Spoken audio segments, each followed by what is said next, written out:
សួស្តីបងប្អូនសិស្សានុសិស្សនិស្សិតទាំងអស់សម្រាប់ថ្ងៃនេះគ្រូនឹងលើកយកនៅមេរៀនទី5ការចាប់បដិសន្ធិនៃមូលធននិយមការតស៊ូទាំងឡាយរបស់មូលធននិយមប្រឆាំងរបបសក្តិភូមិមុនធ្វើការបកស្រាយនៅមេរៀននេះក៏សូមឲ្យបងប្អូនជួយចុច Subscribe និងដាក់រូបកណ្ដឹងដើម្បីទទួលបាននៅមេរៀនល្អៗបន្ថែមទៀតមួយធំ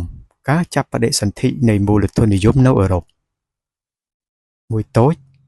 ការលូតលាស់កម្លាំងផលិតកម្មនៅអឺរ៉ុបនាផ្នែកចុងក្រោយនៃមជ្ឈិមសម័យនៅអឺរ៉ុបពីសតវត្សទី15ដល់សតវត្សទី17សេដ្ឋកិច្ចមានវឌ្ឍនភាពយ៉ាងខ្លាំងក្លាផ្នែកកសិកម្មក្នុងប្រទេសមួយចំនួនដូចជាអង់គ្លេសបារាំងហូឡង់កសិករបានរំដោះខ្លួនរួចផុតពីរបបអ្នកងារហើយប្រយុទ្ធយ៉ាងខ្លាំងក្លាដើម្បីពង្រីកផលិតកម្មកែឧបករណ៍ជាថ្មីនិងកែលម្អបច្ចេកទេសទំនោរទៅរកឯកទេសកម្មក្នុងកសិកម្មបានស្ដែងឡើងក្នុងតំបន់មួយចំនួនចិញ្ចឹមចៀមនៅអាគ្នេយ៍ប្រទេសអង់គ្លេសដំណាំទំពាំងបាយជូរនៅឦសានប្រទេសបារាំងចិញ្ចឹមគោដោយយកទៅដោះនៅប្រទេសហូឡង់ជាដើមដោយហេតុនេះទំហំផលិតកម្មកសិកម្មបានកើនឡើងវឌ្ឍនភាពសិប្បកម្មកាន់តែច្បាស់ណាស់ទៅទៀតគេធ្វើអាជីវកម្មនៅគ្រប់ទីកន្លែងគេប្រើប្រាស់រហាត់កង់រាប់ជាកម្លាំងចលករក្នុងការបូមទឹកនិងឧបករណ៍យោងរ៉ែពីក្នុងអណ្ដូងរ៉ែទាំងឡាយឡដៃស្មិតចាប់ផ្ដើមដំណើរការដើម្បីរំលាយរ៉ែនិងដើម្បីផលិតដែកថែបបរិមាណនិងគុណភាពដែកស្មិតនិងដែកថែបកើនឡើងដោយសមាមាត្រយ៉ាងខ្ពស់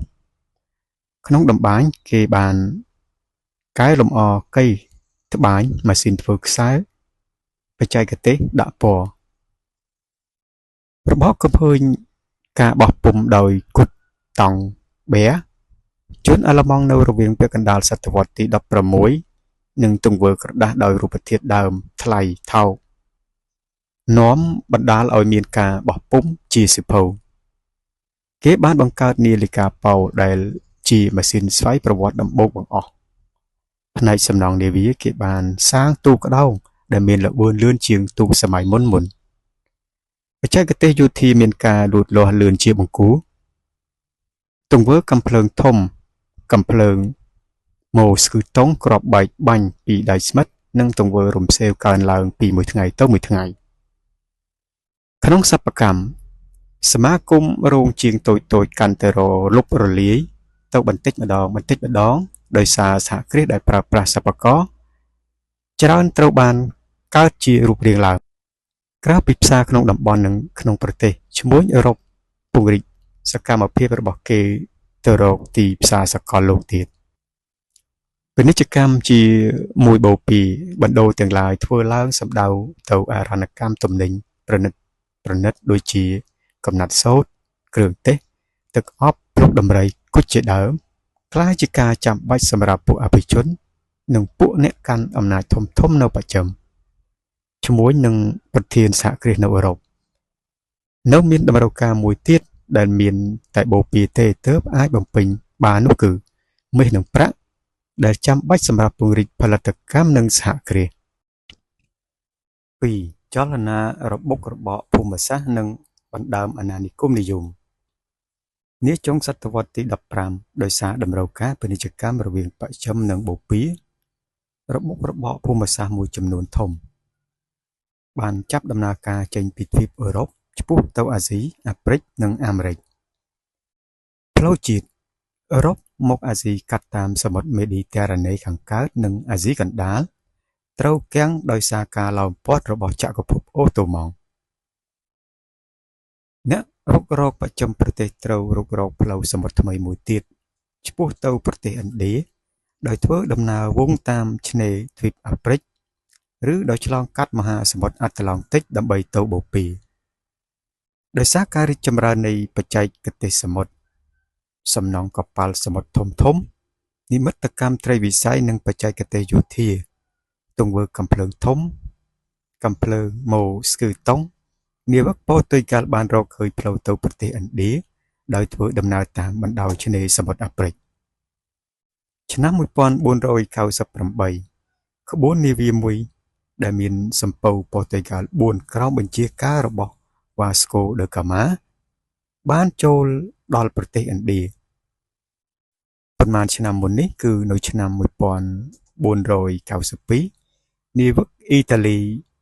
ម្នាក់ឈ្មោះគ្រីស្តូកូឡុំដោយមានជំនួយពីស្ដេចអេស្ប៉ាញផងបានដឹកក្បួននាវាមួយដែលមានសម្ពៅអេស្ប៉ាញ3គ្រឿងធ្វើដំណើរតាមមហាសមុទ្រអាត្លង់ទិកដើម្បីស្រាវជ្រាវរកផ្លូវទៅប្រទេសឥណ្ឌាគ្រីស្តូកូឡុំបានរកឃើញទ្វីបមួយថ្មីដែលក្រោយមកមានឈ្មោះថាទ្វីបអាមេរិកឆ្នាំ1519ជនជាតិប៉ូទុយហ្គាល់ម្នាក់ធ្វើការនៅរាជវាំងអេស្ប៉ាញឈ្មោះម៉ាសេឡង់បានដឹកក្បួននាវាមួយ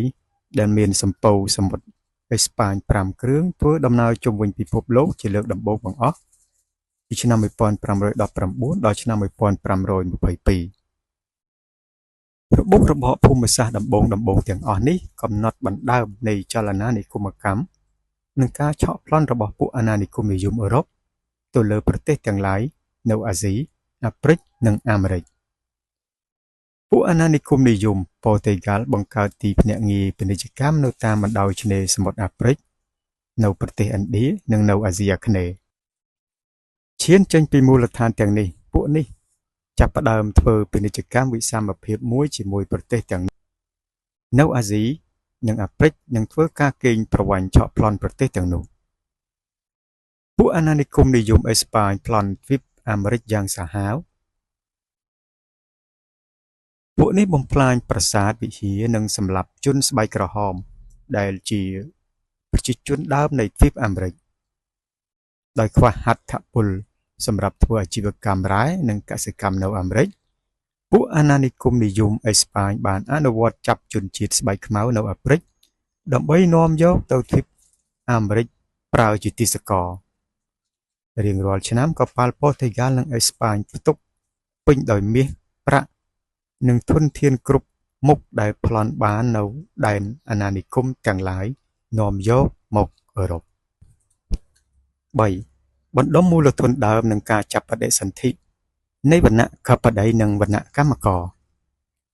ដើមដំបូងពួកអភិជននិងឈ្មួញធំជាតិប៉ូទុយហ្គាល់និងអេស្ប៉ាញជាជនមានជាងគេបង្អស់ប៉ុន្តែឧស្សាហកម្មនៅប្រទេសទាំងនោះពុំសូវលូតលាស់ទេដូចនេះធនធានដែលរកបានដោយការឆក់ប្លន់ទាំងនោះក៏ត្រូវប្រើប្រាស់ហើយហូរចូលទៅក្នុងបណ្ដាប្រទេសដែលមានឧស្សាហកម្មលូតលាស់ដូចជាប្រទេសអង់គ្លេសបារាំងនិងហូឡង់ដោយមានបរិមាណធំធេងនៃមាសនិងប្រាក់នេះជាទុនឈ្មួញធំនិងពួកម្ចាស់សហគ្រាសនៅប្រទេសអង់គ្លេសបារាំងហូឡង់ពង្រីកសេដ្ឋកិច្ចមូលធននិយមយ៉ាងខ្លាំងក្លាហើយคล้ายជាវណ្ណៈខបតីដូចនេះមូលនិធិដើមឬមូលធនដើមរបស់វណ្ណៈខបតីមិនមែនបានមកពីលទ្ធផលពលកម្មរបស់ដូនតាគេទេតែបានមកពីការកេងប្រវ័ញ្ចឆក់ប្លន់ពីបណ្ដាប្រទេសអាណានិគមទាំងឡាយនៅអាស៊ីអាហ្វ្រិកនិងអាមេរិកវណ្ណៈខបតីមានមូលធនហើយតែពួកនេះនៅត្រូវការកម្មករស៊ីឈ្នួលទៀតនៅក្នុងសង្គមសក្តិភូមិពលករគឺជាកសិករនិងសិប្បករដែលផលិតជាឯកជនដោយមធ្យោបាយផលិតកម្មមួយចំនួនតូចអ្នកទាំងនេះពុំចង់ធ្វើការក្នុងសហគ្រាសមូលធននិយមសម្រាប់ឲ្យពួកគេកេងប្រវ័ញ្ចទេដូចនេះវណ្ណៈខបតីត្រូវតែរកវិធីសាស្ត្រធ្វើទុរគតកម្មកសិករសិប្បករទាំងនោះជំរុញគេឲ្យធ្លាក់ខ្លួនក្រដកហូតយកអស់មធ្យោបាយផលិតកម្មបំផ្លែងគេទៅជាពលករបាត់ដៃទទេដើម្បីបង្ខំគេឲ្យធ្វើការក្នុងសហគ្រាសមូលធននិយមនៅប្រទេសអង់គ្លេសការដកសិទ្ធិកាន់កាប់ដីធ្លីពីកសិករប្រព្រឹត្តទៅតាមបែបផែនមួយប្លែកបំផុតគឺចលនាហុំព័ទ្ធដីកម្មសិទ្ធិនិងបណ្ដេញកសិករចេញដោយការចិញ្ចឹមចៀមផ្ដល់ធនលាភច្រើនជាងប្រវាស់ដីឲ្យកសិករពួកស្ដេចត្រាញ់សក្តិភូមិអង់គ្លេសបានធ្វើរបងព័ទ្ធដីកម្មសិទ្ធិរបស់ខ្លួន រួចបណ្ដេញកសិករចេញទីនោះបំផ្លែងទីដីដាំស្រូវសាលីទៅជាវាលស្មៅសម្រាប់ការចិញ្ចឹមជីបអ្នកនិពន្ធជឿនលឿនសញ្ជាតិអង់គ្លេសម្នាក់បានបកស្រាយសភាពការនេះថានេះគឺជាជាមស៊ីសាច់មនុស្សបណ្ដុំមូលធនដើមការឆក់ប្លន់ធនធាននៅក្រៅប្រទេសនិងការដកហូតសិទ្ធិកាន់កាប់មធ្យោបាយផលិតកម្មពីផលិតករតូចតាចក្នុងប្រទេសបានសម្រេចហើយវណ្ណៈខបតីក៏ចាប់កកើតឡើងហើយទន្ទឹមនោះវណ្ណៈកម្មករក៏មានរូបរាងឡើងដែរវណ្ណៈខបតីរួមមានអ្នកជំនួញធំម្ចាស់សហគ្រាសនិងពួកអភិជនថ្មីមានន័យថាពួកស្ដេចត្រាញ់សក្តិភូមិដែលប្រកបការងារតាមបែបមូលធននិយមចំណែកកម្មករវិញគឺមានកសិករនិងសិប្បករធុនខ្ស័យនិងពលករក្នុងប្រទេសអាណានិគមដែលត្រូវបង្ខំឲ្យធ្វើការក្នុងសហគ្រាសនិងចម្ការដំណាំរបស់ពួកមូលធន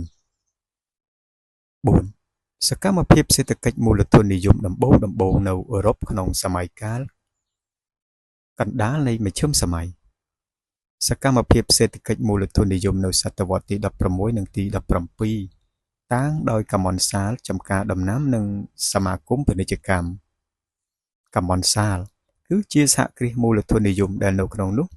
ទាំងឧបករណ៍ទាំងរូបធាតុដើមនិងគ្រឿងបរិក្ខារព្រមទាំងផលិតផលទាំងអស់របស់វណ្ណៈខបតីកម្មករដែលធ្វើការក្នុងកម្មនសាលជាអ្នកស៊ីឈ្នួលទទួលបានបៀវត្សដ៏ស្ដួចស្ដើងពីពួកមូលធនិកឧបករណ៍ប្រើប្រាស់នៅក្នុងកម្មនសាលជាសារវ័នគឺជាហត្ថុបករណ៍ដូចគ្នានឹងឧបករណ៍នៅក្នុងរោងជាងសាជីវកម្មដែរប៉ុន្តែកម្មករត្រូវបានចាត់តាំងជាខ្សែផលិតកម្មបណ្ដុំកម្មករក្នុងសហគ្រាសនិងចំណាត់តាំងផលិតកម្មជាខ្សែបន្ថយចំណាយក្នុងសមាមាត្រមួយធំនិងបង្កើនផលិតភាពយ៉ាងខ្លាំងក្លា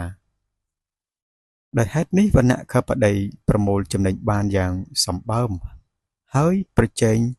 យ៉ាងមានប្រសិទ្ធភាពជាមួយសាជីវកម្មទាំងឡាយកម្មករដែលធ្វើការក្នុងចម្ការដំណាំទាំងនោះជាកម្មករស៊ីឈ្នួលហើយទទួលការកេងប្រវ័ញ្ចពីពួកមូលធនិកបន្ទាប់ពីចលនារបស់របបភូមិសាស្ត្រសកម្មភាពពាណិជ្ជកម្មអន្តរជាតិរីកសាយភាយយ៉ាងទូលំទូលាយសកម្មភាពពាណិជ្ជកម្មនេះផ្សារភ្ជាប់យ៉ាងជិតស្និទ្ធទៅនឹងពង្វាតអាណានិគមការប្រជែងដោយសេរីពង្វាតពាណិជ្ជកម្មនិងការឆក់ប្លន់តាមសមុទ្រក្នុងប្រទេសនីមួយៗឬក្នុងតំបន់នីមួយៗឈ្មួញធំផ្ដុំគ្នាជាក្រុមហ៊ុនពាណិជ្ជកម្មសំដៅទៅធ្វើជំនួញក្នុងតំបន់មួយជាកំណត់នៃពិភពលោកដូចជាក្រុមហ៊ុនឥណ្ឌាខាងកើតក្រុមហ៊ុនឥណ្ឌាខាងលិចក្រុមហ៊ុនអាហ្វ្រិកក្រុមហ៊ុនដើមបូព៌ាឡាសមាគមទាំងអស់នេះបានក្លាយជាពួកអ្នកមានយ៉ាងឆាប់រហ័សដោយដំណើរផ្ដាច់មុខខាងពាណិជ្ជកម្មការឆក់ប្លន់និងពង្វាតដែនដីអាណានិគមជាពិសេសជំនួញទេសចរណ៍ជាប្រភពចំណេញយ៉ាងធំសម្បើមសម្រាប់ពួកឈ្មួញអឺរ៉ុបការចាប់បដិសន្ធិនៃមូលធននិយមជារបត់មួយយ៉ាងធំរបស់ប្រវត្តិសាស្ត្រជាមហាវឌ្ឍនភាពមួយធៀបទៅនឹងរបបសក្តិភូមិមូលធននិយមបានផ្ដល់ដល់សង្គមនៅទំហំផលិតផលមួយធំជាងទំហំផលិតផលនៃសង្គមមុនទាំងអស់ប៉ុន្តែមូលធននិយមក៏បានផ្ដល់ការឈឺចាប់យ៉ាងធំធេងដល់សង្គមដែរព្រោះថាវណ្ណៈខបតីបានប្រើគ្រប់ល្បិចកលទោះជាសាហាវខុសព្រៃផ្សៃបែបណាក៏ដោយដើម្បីប្រមូលផ្ដុំមូលធននិងពង្រីកសកម្មភាពរបស់ខ្លួនលោកកាល់ម៉ាបានកត់សម្គាល់ថាគ្រាន់តែកើតមកភ្លាមមូលធននិយមបញ្ចេញសិទ្ធិឈាមនិងភក់តាមរន្ធញើសរបស់ខ្លួនពីរធំការតស៊ូដំបូងរបស់វណ្ណៈខបតីប្រឆាំងរបបសក្តិភូមិនៅអឺរ៉ុបវណ្ណៈខបតីចាប់កំណើតឡើងសហគ្រាសមូលធនជាមូលដ្ឋានដំបូងរបស់វាតែអំណាចស្ថិតក្នុងដៃវណ្ណៈសក្តិភូមិដដែលមនោគមវិជ្ជាសក្តិភូមិសាសនាគេនៅតែមានអធិភាពក្នុងសង្គមវណ្ណៈសក្តិភូមិជាវណ្ណៈបញ្ញាក្អែក រស់ក្នុងប្រណិតភាពភាពខ្ជះខ្ជាយនិងកេងប្រវ័ញ្ចប្រជាជនយ៉ាងធ្ងន់ធ្ងរគឺជាវណ្ណៈប្រតិកិរិយាដែលប្រើគ្រប់មធ្យោបាយដើម្បីរារាំងការរីកចម្រើនវណ្ណៈនេះបង្ក្រាបគំនិតជឿនលឿននិងអ្នកវិទ្យាសាស្ត្រជាដើមដូចនេះដើម្បីដើរទៅមុខវណ្ណៈខបតីត្រូវតែតស៊ូដើម្បីជំនះគ្រប់ឧបសគ្គដែលបង្កឡើងដោយវណ្ណៈសក្តិភូមិមួយតូចចលនាកំណែឡើងវិញខាងអក្សរសាស្ត្រសិល្បៈនិងវិទ្យាសាស្ត្រគឺក្នុងបុណ្យសម័យការតស៊ូដំបូងបំផុតរបស់វណ្ណៈខបតីប្រឆាំងរបបសក្តិភូមិគឺការតស៊ូមនោគមវិជ្ជានិងវប្បធម៌ហៅថាបុណ្យសម័យក្រោមរបបសក្តិភូមិនៅអឺរ៉ុបវប្បធម៌មានភាពអន់ថយណាស់ហើយស្ថិតនៅទាំងស្រុងក្រោមអំណាចសាសនាកាតូលិកសាសនានេះបង្ខំឲ្យជឿលើទស្សនៈមនោនិយមនិងគម្ពីររបស់ខ្លួនដើម្បីបញ្ឈប់ការលូតលាស់របស់បញ្ញាមនុស្សសាសនាកាតូលិកបង្ក្រាបជនជឿនលឿនគ្មានអនុញ្ញាតឲ្យនរណាម្នាក់និយាយអ្វីផ្ទុយពីគម្ពីរប៊ីបឡើយវណ្ណៈខបតីអឺរ៉ុបដែលទើបកកើតថ្មីបានទាមទារវប្បធម៌មួយថ្មីសមស្របទៅនឹងលក្ខខណ្ឌជីវិតនិងផលប្រយោជន៍វណ្ណៈខ្លួនវណ្ណៈខបតីប្រឆាំងនឹងទ្រឹស្ដីរឹងកំព្រឹសរបស់សាសនានិងសិលបញ្ញត្តិហួសសម័យរបស់សង្គមសក្តិភូមិវណ្ណៈខបតីទាមទារសិទ្ធិរស់ដោយសេរីសិទ្ធិសប្បាយពេញលេញនិងសុភមង្គលទៅលើផែនដីនេះមិនមែនសុភមង្គលនៅឋានសួគ៌ឡើយវណ្ណៈខបតីចង់រំដោះគំនិតនិងសញ្ចេតនារបស់មនុស្សដើម្បីឲ្យមនុស្សអាចពង្រីកបញ្ញានិងកោសលខ្លួនបានដោយសេរីធ្វើការដោយសេរីពង្រីកវប្បធម៌និងវិទ្យាសាស្ត្រដោយសេរីវណ្ណៈខបតីរកឃើញថាក្នុងវប្បធម៌រិចឡាតាំងបុរាណមានខ្លឹមសារនិងបញ្ញត្តិមួយចំនួនសមស្របនឹងមនោគមវិជ្ជានិងសញ្ចេតនារបស់ខ្លួនហើយផ្ទុយនឹងបញ្ញត្តិសក្តិភូមិសាសនាដូចនេះវណ្ណៈខបតីអួតអាងធានាថានឹងស្ដារវប្បធម៌ចាស់វិញដោយហេតុនេះហើយទើបវប្បធម៌ដែលកើតឡើងក្នុងសម័យកាលកំណើតវណ្ណៈខបតីក៏បានគេដាក់ឈ្មោះថាវប្បធម៌កាយឡើងវិញជាថ្មីគឺបុណ្យសម័យប៉ុន្តែចលនាកំណែឡើងវិញនៃវប្បធម៌មិនមែនគ្រាន់តែជាការស្ដារវប្បធម៌ចាស់ប៉ុណ្ណោះទេចលនានេះក៏សម្ដែងយ៉ាងច្បាស់ក្រឡែតពីបញ្ញត្តិនានារបស់វណ្ណៈខបតីមនុស្សនិយមខបតីផងដែរវណ្ណៈខបតីបានរួមវិភាគទានយ៉ាងធំធេងក្នុងកំណើតវប្បធម៌ថ្មីនេះទាំងលើវិស័យខ្លឹមសារនិងលើវិស័យទម្រង់មហាបរោះទាំងឡាយនាបុណ្យសម័យមាន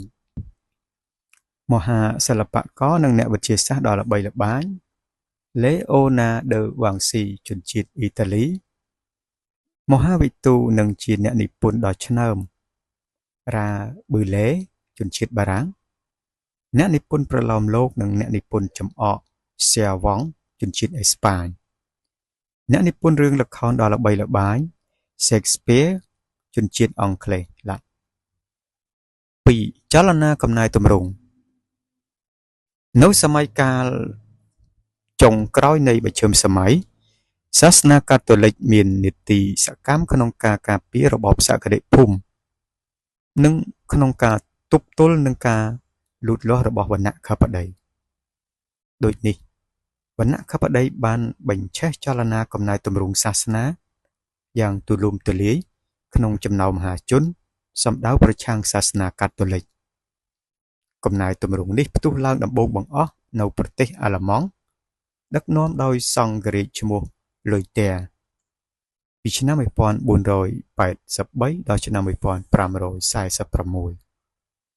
ចលនាទី2ផ្ទុះឡើងនៅប្រទេសស្វីសដែលមានកាល់វ៉ាំងពីឆ្នាំ1509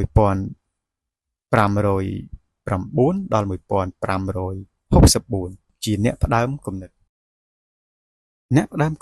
កំណែទម្រង់សាសនានេះអះអាងថានឹងធ្វើឲ្យវិហារកាតូលិកមានសភាពបរិសុទ្ធដោយលុបបំបាត់ចោលមូលដ្ឋានសម្ភារៈនៃព្រះនិព្វានរបស់សាសនាប្រ ប្រគល់ធនធានដីទាំងឡាយទៅប្រជាជនវិញលុបបំបាត់ចោលឯកសិទ្ធិទាំងឡាយរបស់សាសនានិងបោះបង់ទ្រឹស្ដីប្រតិកិរិយារបស់សាសនានេះក្នុងពេលជាមួយគ្នានោះវិហារសាមញ្ញមួយក៏ដំណើរការឡើងវិញដោយវណ្ណៈខបតីវិហារនេះធានានូវការវិលទៅរកគោលការណ៍ដើមនៃវិហារបុព្វកាលសង្ឃរាជគ្រាន់តែជាពលកកម្នាក់ក្នុងវិស័យសាសនាមានមុខងារបង្រៀនគម្ពីរប៊ីបគ្មានសិទ្ធិអ្វីលើសពីសាសនិកសាមញ្ញដទៃទៀតឡើយដើម្បីងាយស្រួលក្នុងកិច្ចការសាសនាអ្នកដឹកនាំចលនាកំណែទម្រង់សាសនាទាំងឡាយចាត់តាំងក្រុមប្រឹក្សាអភិបាលមួយដែលរួមមានអ្នកកាន់អំណាចនិងអ្នកមានមុខមានមាត់ក្រុមប្រឹក្សានេះត្រូវបានជ្រើសតាំងឡើងដោយសាសនិកទាំងអស់មិនមែនមានតែវណ្ណៈកបតីនិងមហាជនទេដែលគ្រប់គ្រងចលនាកំណែទម្រង់សាសនាប៉ុន្តែក៏មានមួយផ្នែកនៃវណ្ណៈអភិជនសក្តិភូមិផងដែរសង្គមអឺរ៉ុបចែកចេញជាពីរពួកគឺពួកកាន់សាសនាកាតូលិកនិងពួកកាន់សាសនាប្រូតេស្តង់សម្ដេចប៉ាបដែលជាអ្នកដឹកនាំសាសនាកាតូលិកនៅក្រុងរ៉ូមទទួលការវាយប្រហារឥតឈប់ឈរពីចលនាកំណែទម្រង់សាសនាហើយបានបាត់បង់ធនធានដីនិងសាសនិកជាច្រើនប៉ុន្តែក្រោយមកដោយយកកម្លាំងសក្តិភូមិប្រតិកិរិយា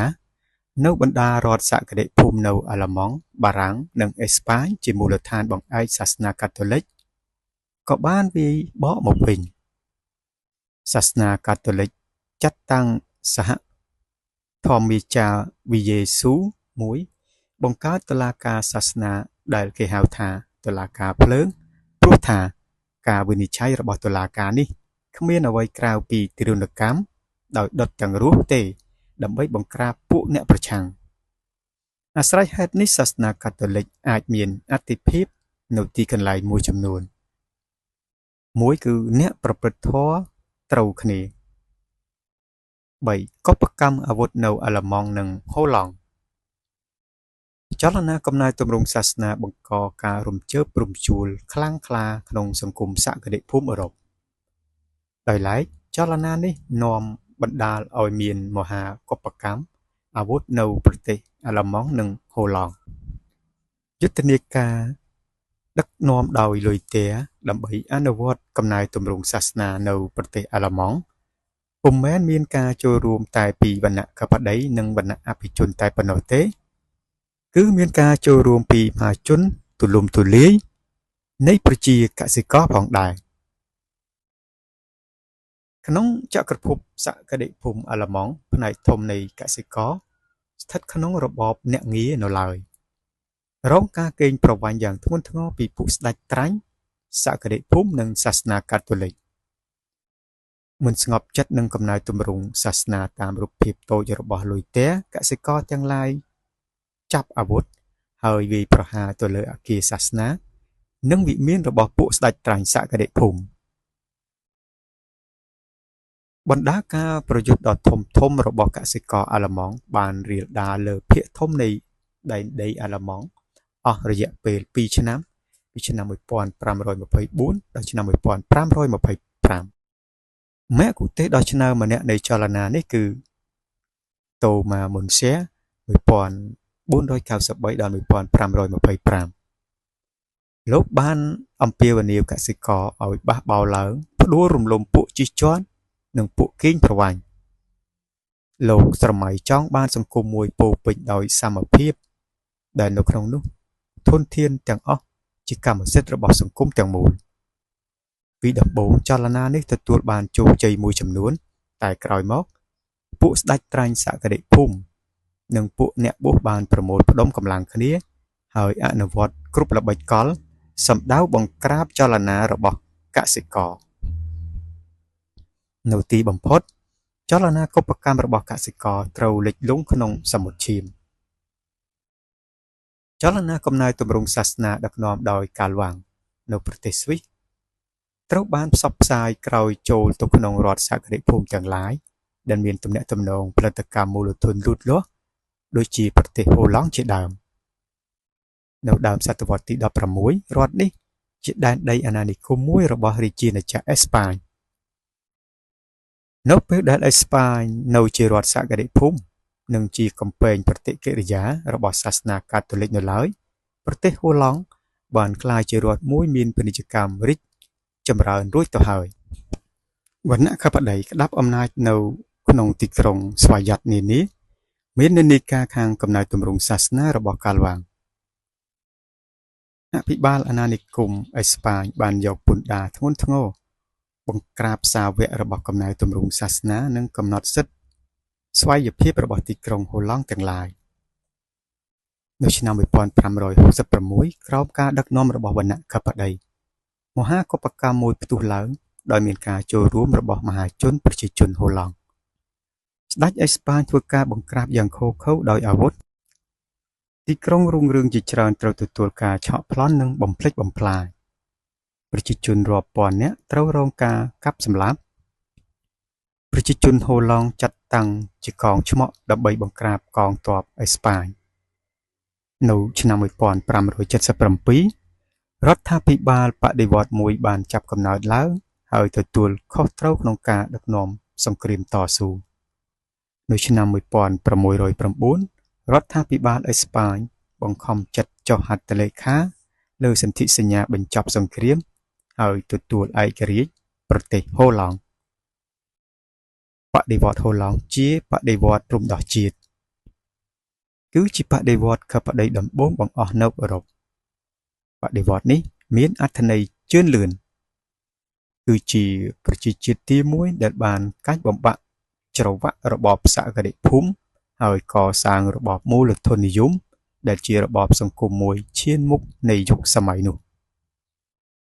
ប៉ុន្តែបដិវត្តន៍ហូឡង់បានត្រឹមតែដណ្ដើមយកអំណាចដាក់